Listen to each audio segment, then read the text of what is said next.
Des roses blanches à la main, malgré la pluie, un long cortège de 2000 personnes dans les rues de Trappes jusqu'au square Camus où Moussa, 14 ans, est tombé sous les balles le 1er mai dernier. Un cortège encadré par des membres du service jeunesse en gilet jaune, des banderoles qui réclament une paix sociale, dignité et émotion. Le départ a été donné de la place des Merisiers, devant la famille, les amis, les proches, à leur côté des politiques de gauche comme de droite. Pas de discours, pas de mots, juste une envie de comprendre pour que cela cesse. Vivement qu'on trouve qui a tué ce gosse. On trouvera parce que c'est pas possible de laisser dans l'irresponsabilité l'assassinat d'un gamin de 14 ans. C'est pas possible. Qui était un gamin adorable, quoi. Vraiment.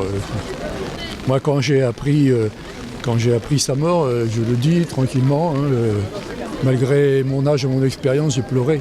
Parce que c'était un petit bonhomme comme on devrait en avoir tous comme enfants dans la vie. Dans la foule, certains collectaient des fonds au profit de la famille pour les aider à financer les funérailles au Mali. J'ai fait le tour de voir tout le monde, que tout le monde participe, mettre une pièce. Là, quand même, on a eu des personnes qui ont été généreuses, qui ont émis des billets de 50 €, 20 €. Donc, c'est une bonne chose.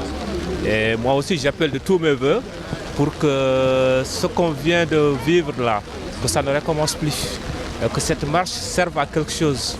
Le long cortège a terminé sa marche square Camus, douleur d'une famille, dépôt de fleurs et un message pour le petit soldat Moussa parti au paradis, recueillement demandé pour tous. Si les journalistes veulent respecter la souffrance de la famille et fermer leurs écrans, ils nous rendront un grand service le 10 minutes. C'est une belle initiative parce qu'on voit aujourd'hui tous les trappistes. Il n'y a pas de communautaires parce que tous les trappistes qui sont à vivre à Trappes aujourd'hui, ils sont là.